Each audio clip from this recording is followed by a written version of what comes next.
Hello students, today we are starting new chapter Biomolecules. This is your ninth chapter. So let's start. First of all, chemical composition of organisms and earth crust. कि organism के अंदर chemical का composition कौन कौन से chemicals present है या अर्थ की क्रस्ट पर कौन कौन से केमिकल्स प्रेजेंट हैं. जब हमने केमिकल एनालिसिस किया लिविंग टिश्यूज का, उसमें हमें एक लॉन्ग लिस्ट मिली एलिमेंट्स की, जिसमें mostly carbon, oxygen, hydrogen, nitrogen, calcium etcetera ये सारे हमें एलिमेंट्स मिले. फिर सिमिलर एनालिसिस हमने अर्थ क्रस्ट में भी किया और उसमें भी जो हमने एलिमेंट्स देखी ऑलमोस्ट वो जो लिविंग टिश्यू में प्रेजेंट होती है वही वहाँ अर्थ क्रस्ट में प्रेजेंट थी, जैसे carbon, oxygen, hydrogen, nitrogen, calcium etcetera.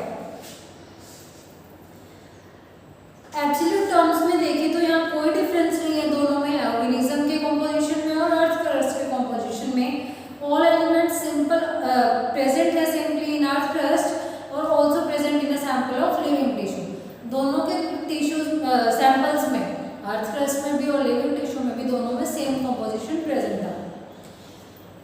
पर जब एक क्लोजर एग्जामिनेशन ने रिवील किया कि जो रिलेटिव अबंडेंस है या हम कहें कि ज़्यादा मोस्ट अबंडेंट कहें तो वो हाइड्रोकार्बन्स प्रेजेंट है, मतलब कार्बन और हाइड्रोजन के कंपाउंड्स ज़्यादा प्रेजेंट है. फिर हम कहेंगे analysis of chemical composition of living organisms.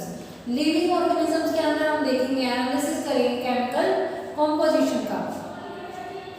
हमें पता है कि लिविंग ऑर्गेनिज्म कंपोज्ड है ऑर्गेनिक एलिमेंट से, इनऑर्गेनिक एंड सिंपल एलिमेंट से. तो ऑर्गेनिक कंपाउंड जैसे प्रोटीन्स हो गए, carbohydrates, lipids etcetera, as well as अगर इनऑर्गेनिक की बात करें कैल्शियम कार्बोनेट, सोडियम क्लोराइड, और जैसे पोटाशियम प्रेजेंट है, सोडियम, मैग्नीशियम, कैल्शियम, ये सब.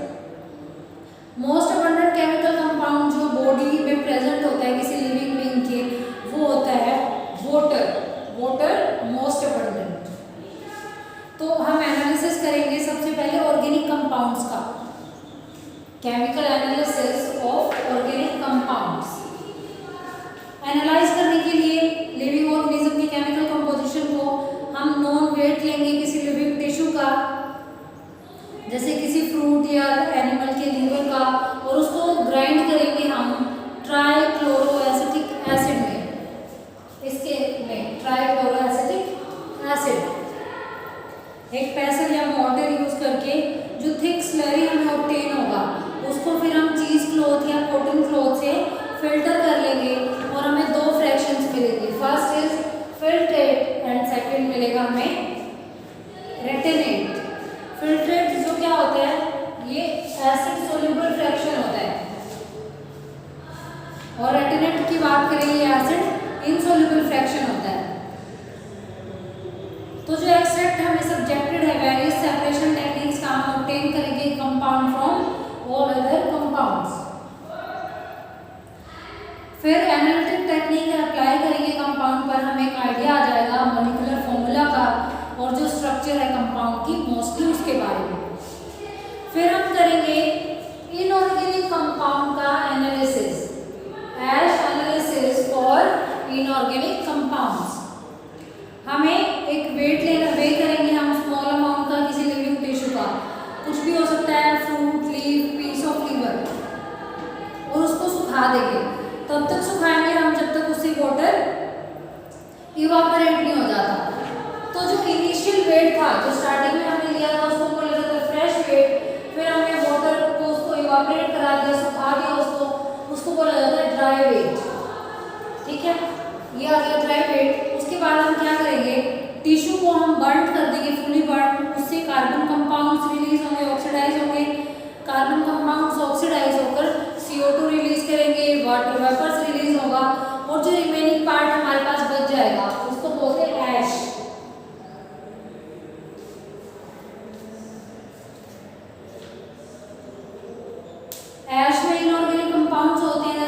Sulphates, chlorides, phosphates etcetera.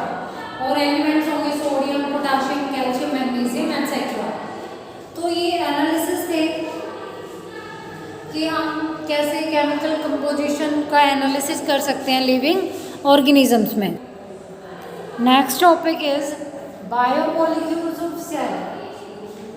किसी भी लिविंग ऑर्गेनिज्म में जितने भी कार्बन कंपाउंड्स पाए जाते हैं किसी लिविंग टिश्यू में, उनको बोला जाता है बायोमोलिक्यूल्स। वो बायोमोलिक्यूल जिनका वेट लेस देन 1000 डाल्टन्स होता है उनको बोला जाता है माइक्रोमोलिक्यूल्स। और वो बायोमोलिक्यूल्स जिनका वेट होता है मोर देन 1000 डाल्टन्स उनको बोलेंगे हम मैक्रोमोलिक्यूल्स। ठीक है, ये मैंने साइन गलत लगा दिया। तो मैक्रो क्या हो जाएगा, जिनका वेट क्या हो, मोर देन 1000 डाल्टन्स हो, तो वो तो होंगे मैक्रो। और जिनका होगा लेस देन 1000 डाल्टन्स वो होंगे माइक्रोमोलिक्यूल्स। जो एसिड सोल्यूबल फ्रैक्शन हमें मिला था उसमें होते हैं ऑर्गेनिक माइक्रोमोलिक्यूल्स जैसे sugar, amino acid, nucleotides etcetera.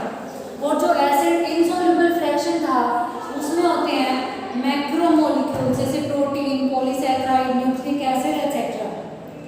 Lipid एक माइक्रोमोलिक्यूल है लेकिन ये पाया जाता है एसिड इनसोल्यूबल फ्रैक्शन में।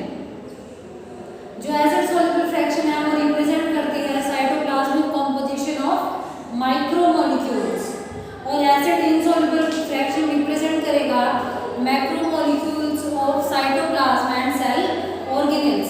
इसलिए दोनों फ्रैक्शन सोल्यूबल और इनसोल्यूबल दोनों रिप्रेजेंट करती हैं पूरे के पूरे केमिकल कॉम्पोजिशन को, लिविंग सेल या टिश्यू के केमिकल कॉम्पोजिशन को। Next is sugars.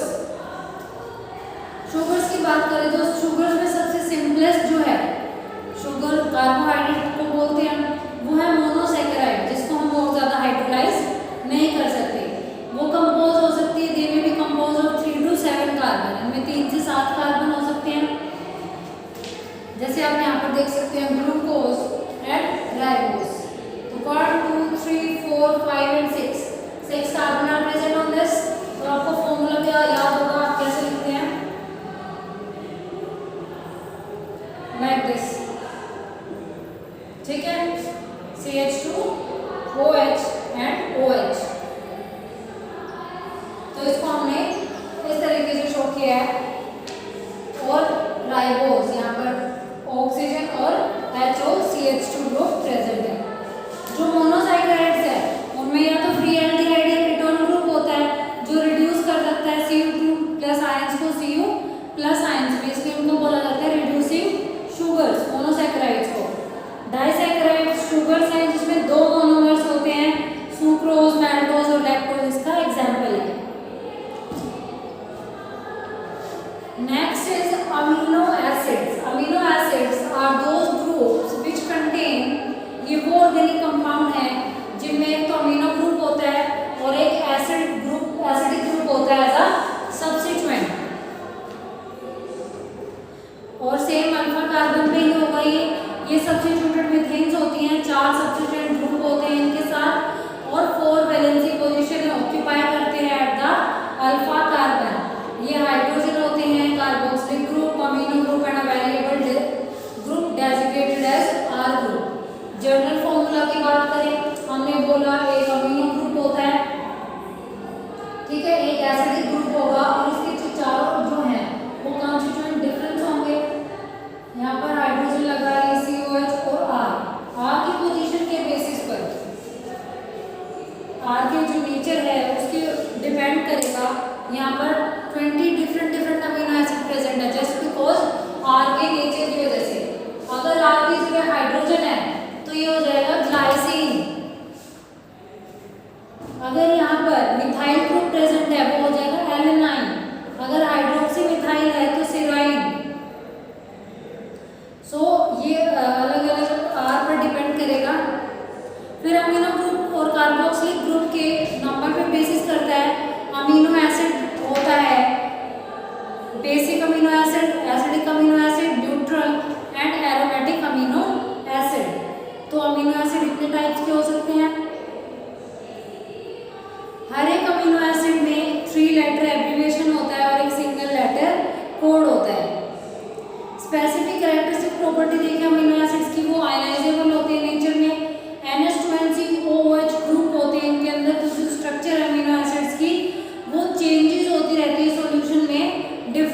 बेस पर, ठीक है। जैसे हम यहाँ पर देख लेते हैं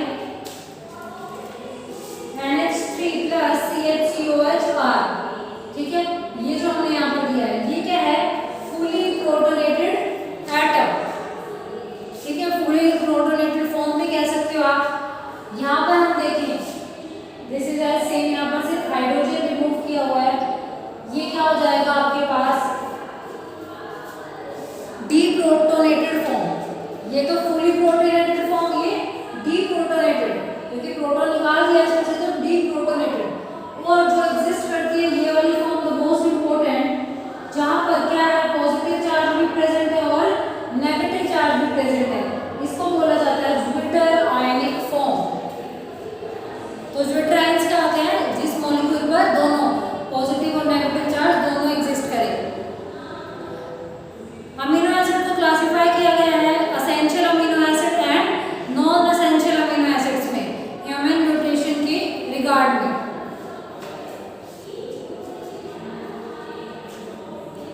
थैंक यू सो मच।